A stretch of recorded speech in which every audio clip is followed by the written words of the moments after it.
Alright, so, quick spoiler warning, if you haven't seen Sonic the Hedgehog 2, then what are you doing here? It literally says in the title, spoiler discussion. But if you have seen the movie and you want to know my thoughts, likes and dislikes on all of the spoilery stuff in this film, then you've come to the right place. As kind of a prerequisite, I do recommend checking out my spoiler-free review before going into the spoiler talk, because this is going to be more of kind of a breakdown of certain events in the film, and, you know, how I felt about them. More just a discussion than it is a review, but if you don't want to do that, I'll give you the short Spark Notes edition of my opinion. I absolutely loved this movie. Not only does it do Sonic and Friends justice, not only does it deliver on more of what we wanted from the previous film, it's also just the ideal action-adventure blockbuster for families. Everything about that first Sonic movie, well, almost everything about that first Sonic movie, that was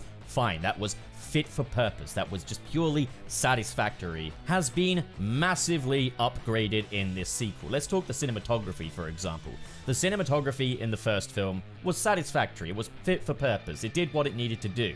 There were a few cool moments of visuals in the end battle between Sonic and Dr. Robotnik, but overall the film was just visually fine. Standard fare family road movie. In terms of treatment of the Sonic franchise, the source material, there were definite nods in that first film that demonstrated a love and a passion for this franchise. However, they didn't really factor into the story that time, whereas this film is more or less an adaptation, albeit a loose one, of Sonic 3 and Knuckles. And yeah, what other characters were just references or cameos in the previous film have been expanded upon this time around as well. We're seeing more classic Sonic levels getting translated to live action this time. The human characters are a lot less present. Excellent. Like I said with the first film, it'd be kind of silly to expect anything more than a perfectly satisfactory sort of a live-action animated hybrid film. It was something that was very much safe, very vetted into, like, you know, mass consumption. However, they did a good job with it. I don't want to do that retroactive bashing thing that people often do when new versions of familiar things come out. I think, you know, the little that it did, that first film, it did it really well.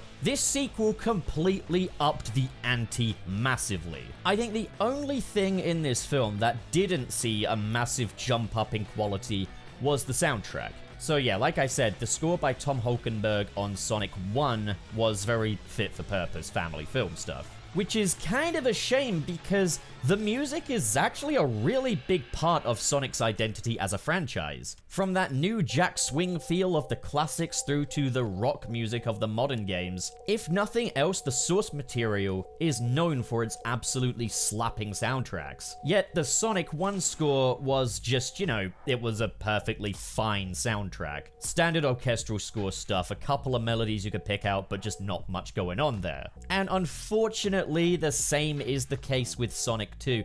There are just a couple of moments where I think Tom Holkenborg got a bit more ambitious with the arrangement, but it's literally like 2 moments in the film. One being where Dr. Robotnik is hanging out with Knuckles and it goes into like a synth version of the Robotnik theme.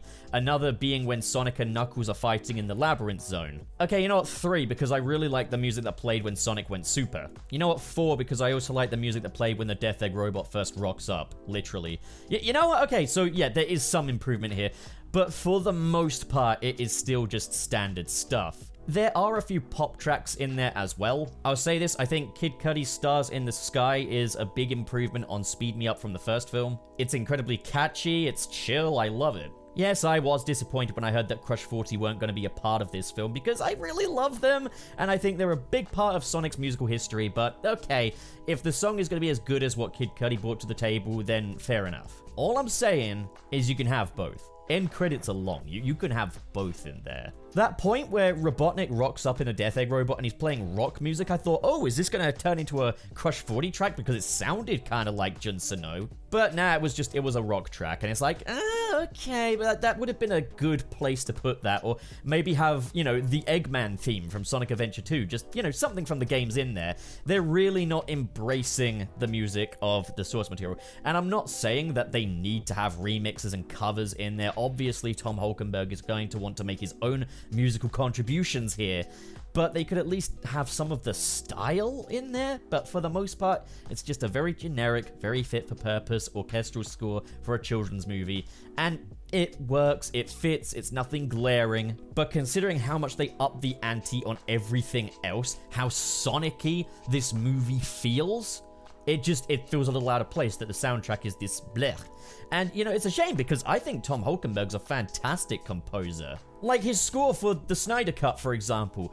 Amazing! Where is that energy? The energy's not present here. Where is it? Listen to We Do This Together from the Snyder Cut soundtrack and tell me you cannot imagine that over like a Sonic battle. So getting into the actual story, there is a lot that this film has to wrestle with. Sonic wants to be a hero, but he's a little too immature to really pull it off. Tails has been effectively watching over the galaxy and has never been in the field of battle before, and Sonic kind of encourages him to get his confidence up a little bit. But when Tails is incapacitated by Dr. Robotnik and Knuckles, Sonic has this sense of failure, which Sonic is kind of wrestling with. He wants to be the big hero, but he's just not ready. He's been given the responsibility of looking after the house and Ozzy the dog by Tom and Maddie, while they are away in Hawaii at Rachel's wedding. And there comes a point at like the midway part of the film where Sonic kind of admits defeat and goes over to Tom and Maddie. He tried to keep things fully under control, he tried to keep it on the down low that Dr. Robotnik had returned now with Knuckles, but by that point he just kind of has to come clean. Like I said with the first film, they did a really good job at layering Sonic as a character, much more so than in any of the games. They've definitely humanized him, he's a character that has his vulnerabilities, and that was something I was worried they'd kind of get rid of after that first film. In the first film, they presented us a very vulnerable Sonic, a very emotional Sonic. And I was kind of worried that now that he's a confident hero, that all that stuff would just fall apart, but no, it's back in this one as well. Sonic is afraid of being a failure. He wants to do for Tails what Tom did for him in that first film, but he's still young, and that's a really clever thing that they've done with Sonic here, is when you have a character that can outrun any bullet or anything like that, you know, how do you give them a weakness? And so making Sonic young, but also emotionally receptive, a really great move. So Sonic and Knuckles obviously lock horns, or should I say quills, over the Master Emerald, the source of ultimate power. However, once again, it's really well layered. This is also a personal conflict. Knuckles is the descendant of the Echidna tribe that killed Longclaw. Sonic is the descendant of Longclaw. And like these two orders, these two cultures, the Echidnas and the Owls, were working against each other for the Master Emerald.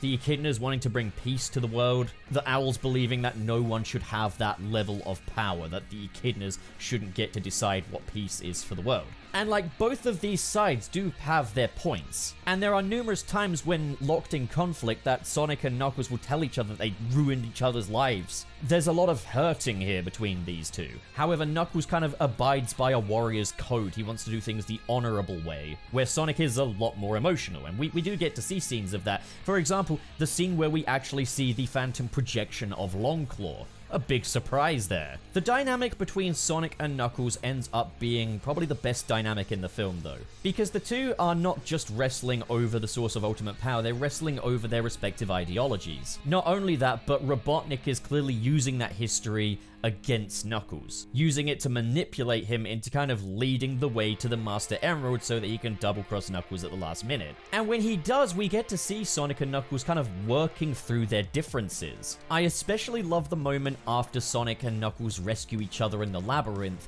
where Sonic and Knuckles are just throwing sand at each other on the beach. And it's there that they finally kind of see eye to eye. So there are a lot of really strong character dynamics in this film, from Sonic trying to be to Tails what Tom was to him, Tails' admiration of Sonic, Sonic missing his mother Longclaw but kind of learning to accept Tom and Maddie as his new family, the conflict between Sonic and Knuckles. It would have just been fine for this to have just been a race against the clock. Knuckles has been manipulated by Dr. Robotnik to go get the Master Emerald and Sonic and Tails have to stop them. That would have been fine. But it's so well layered here. These characters and their backstories and their lores are so well thought out and so carefully put together. Which is the crazy thing when you think about it, is like Sonic lore in the source material, in the games, it's all over the fucking place. And there's so much that just doesn't link up. This one movie, Sonic 2, has a much more consistent lore and a much stronger lore than any of the games, than all of the games put together. It is so well done. So we also get to see a lot of zones from the classic Sonic games in here as well. Obviously, the film begins on the Mushroom Planet, which is very much Mushroom Hill. And we get to see a bit more of it this time, but I have to say, when Dr. Robotnik uses Sonic's quill to power up his signal, and it made the Mushroom Planet start glowing in blue, I thought that looked fantastic. I was like, damn, that's how it always should have looked. It's beautiful. Then there's, of course, Siberia, which makes some nods towards Ice Cap Zone from Sonic 3. Obviously, we got Sonic and Knuckles snowboarding down the mountain, but we've also got that interior temple as well, which does feel very much like the interior parts of the Ice Cap Zone from Sonic 3. I mean, at the end of the day, it could just be coincidence. I mean, it's an icy temple on a mountain. Like, it's going to look like Ice Cap Zone. Ice Cap Zone was a snowy mountain with a temple inside it. But, like, having Sonic and Knuckles snowboarding down that hill, that had to be deliberate. And then there's the famous location of the Master Emerald. Labyrinth Zone. Okay. Weird choice. We kind of saw this underwater island temple thing kind of rising, and I was waiting for them to be like, oh, this is Angel Island, the home of the Master Emerald or something. But then again, if Angel Island is the home of Knuckles, then surely that would be on another planet. And I remember seeing Dr. Robotnik and Knuckles running through this temple with all these different traps and arrows shooting at them, boulders chasing after them, and it pans out and there's a maze. I was like, huh. It's a labyrinth. And then you see these crystals that are all lit up. There's water rising. Sonic sliding down these water slides as he enters. Owl imagery. This is Labyrinth Zone. So that's quite a change. The Master Emerald no longer lives on Angel Island. It lives in the Labyrinth Zone. But it was so cool to see it faithfully depicted like this. And yeah, we're getting to see more Sonic zones in this one. This isn't just the open worlds of Montana or San Francisco. These are actual Sonic locations. I'm still thinking, where the fuck is Las Vegas in all this? You know, you got a movie called Sonic the Hedgehog 2 and he doesn't go to a casino? Paramount, Jeff Fowler, whoever I need to talk to here. Casino night. Las Vegas, it's there. You don't even need to make any changes to it. There are also other areas that do invoke some Sonic game imagery here and there as well. But this, I think, is a bit more coincidental. Like the hotel, the Four Seasons or whatever it is that we see in Hawaii, you could say it reminds you a little bit of the hotel from Station Square that leads into Emerald Coast. Bit of a reach, that one. The film begins in this scene in Seattle, which looks a lot like Station Square. And there's definitely some Sonic Adventure-esque imagery with the water rising out of the grates. Again, could be coincidental, but it's certainly in there. Even if it's just a coincidence, it's really cool to see. But like I said before, just everything they've upped the ante and just the action in this one alone. Holy crap. Looking back at that first film, the action sequences were fine, they were serviceable. The main standout being the final battle with Sonic running through San Francisco and going around the world and running from Robotnik. I would say that was the best action sequence in the first movie. The worst action sequence in Sonic 2 is better than the best action sequence in Sonic 1. And when I say the worst, I don't mean P.U. the worst. I mean that, you know, I just like others better. Come to think of it, I can't really think of what the worst one would be. Maybe the house confrontation at the start of the film? Yeah, that's still an incredible sequence brimming with fucking great fucking tension. I forgot, actually. Are we counting the stuff with Rachel, Maddie, and GUN? Because, okay, I'd say that is worse than the action sequences in Sonic 1. But yeah, the action is fantastic. I love the showdown inside the Labyrinth Zone between Sonic and Knuckles. I loved seeing Sonic actually breathe in an air bubble while he was underwater. There's this really cool shot where there's this waterfall in front of Sonic and you just see his glowing silhouette behind it. What took the cake was, of course, the Death Egg robot fight. So much destruction going down in Green Hills, and Sonic, Tails, and Knuckles got their little Avengers moment where they're all stood side by side, and it just looks great. And they all got a moment to shine in that battle as well. You got Knuckles punching up against Dr. Robotnik. You've got Tails entering the inside of the robot and using holograms to confuse the shit out of Robotnik himself. And of course, that final Supersonic versus Metal Robotnik fucking showdown and the Sonic 06 reference where he just kicks it. Question is, did Robotnik die in that? You can't kill Robotnik, surely. I mean, you can't have Sonic without Robotnik. He's literally present in all the major Sonic stories, save for a couple of spin-offs here and there. We'll talk more about that at a later date, I guess. Also, the ending. I read a plot leak a long time ago that said that the ending would feature a dance party ending, and I was relieved to see that that wasn't the case, instead having a reprisal of the baseball scene from Sonic 1, except now Sonic is with Tails and Knuckles, with Tom and Maddie watching over them. That was such a tasteful way of doing it. I thought that was a fantastic place to end this. I also love that little reference to Knuckles repairing the Master Emerald as well, as during the final battle, the Master Emerald shatters, the Chaos Emeralds pop out, and Sonic goes super. It's very sudden. And I'll admit, it took me by surprise. I know some people are going to think I'm an idiot for that, but, you know, I didn't think it actually goes super. Or at least I didn't expect the Chaos Emeralds just pop out of it. And then, of course, there is the after credits. We gotta talk about the after credits. Project Shadow. GUN unearth Project Shadow at a black site. Oh my god, Sonic 3 is going to be the coolest fucking movie ever. There was certainly set up for a potential Sonic Adventure 2 adaptation for the next one, as we do have GUN in this film. A lot of setup regarding them, but also one of the helicopters very clearly says SA2 on it, which is obviously a nod to Sigma Alpha 2, but also Sonic Adventure 2. And I'll imagine that it's going to be a very loose adaptation, much like what this was, but as long as they get Shadow right, then we are in for a treat, and it looks like they've done a nice job. They've already referred to him as like Project Shadow, so he's not just going to be some edgy hedgehog from elsewhere in this world. And also, he looks fantastic. So all of this sounds like a perfect Sonic movie. This all sounds so good, right? Like, you know, like 90% of this film, you couldn't ask for a better Sonic movie. But then there's just that little 10% in there. And it's really not that much of the film, but it feels like a lot. So I said that I kind of like that Sonic kind of admits defeat halfway into the film and goes to Tom and Maddie for help. What I didn't care for quite so much was what followed. So Rachel's groom is a GUN agent, and GUN all go locking up Sonic and Tails. And so we get a scene of Rachel and Maddie fighting back against GUN to release Sonic and Tails, which is okay, but where it really, really starts to drag is when we get the kind of soap opera stuff where Rachel is all like, how could you do this to me, to her groom or double agent or whatever. And then she's fighting back against the GUN leader, and then the groom's kind of low-key falling in love with her. It goes on way too long. I feel like a much better way of doing this would have been if GUN actually crashed the wedding. That they were kind of keeping an eye on Tom and Maddie this entire time. So not everyone at the wedding didn't have to be a sham.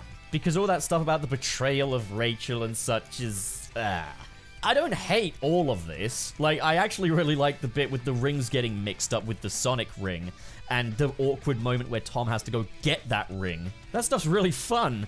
But it's just, it goes on way too long once you get to the whole, oh, my groom's a double agent stuff. And I think that is an issue here. I think this film does a really nice job with kind of indulging the characters of Sonic, Tails, Knuckles, Dr. Robotnik, all the characters you want to see, but it also indulges the characters that you don't care quite so much about. And so Rachel gets a big piece of the action here. And I did like Rachel as a character in the first film, and I think she's a fun enough character here, but she's definitely not of the same brass as Sonic, Tails, and Knuckles. I wouldn't even say that about Tom, to be honest. It's one of those things where it's just a layer too far, which is a fairly good problem to have.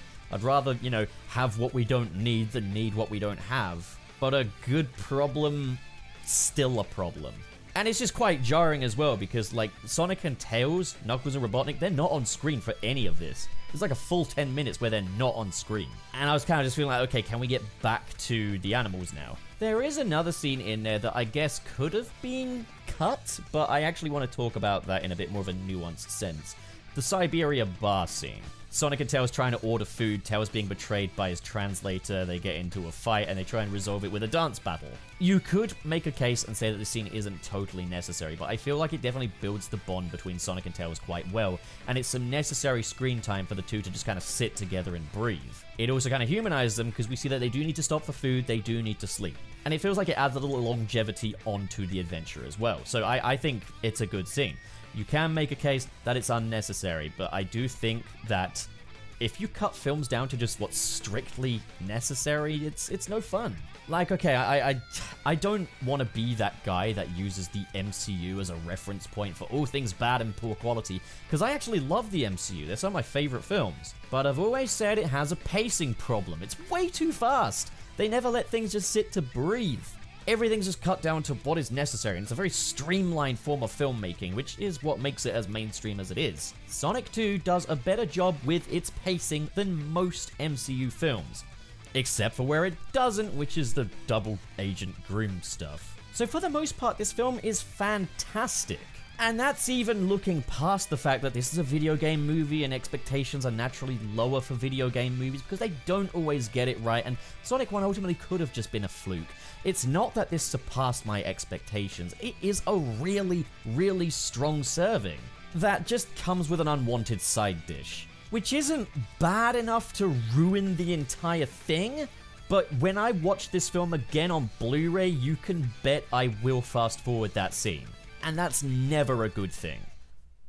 Okay, well that's a downer then, but I think I've wrapped up everything. Honestly, you take that scene out and it's pretty much a perfect Sonic movie. You could not ask for a better Sonic movie. You could ask for more fan service, sure, but like, as far as the quality of it going as a film, it is a really, really strong action-adventure blockbuster for the whole family. And it's like, you know, it's already been a good year for films so far. Just with The Batman alone, I've just been like, damn, that's probably my film of the year. You know, like Sonic 2 was kind of going to be a footnote in the end, but I was like, no, damn, okay, I came out just as buzzed for this as I did The Batman. Obviously, The Batman is a different kind of film. It's, you know, it's much more of a mature thing. But like, for what it's worth, Sonic 2, man, just so good. So fucking good. All right, I'm going to leave it there. It's gone long enough. So, yeah, but what do you guys think? You can post spoilers in the comments below on this video. I just ask that you don't do it on any other video. So yeah, handing it over to you now. Let me see what you think.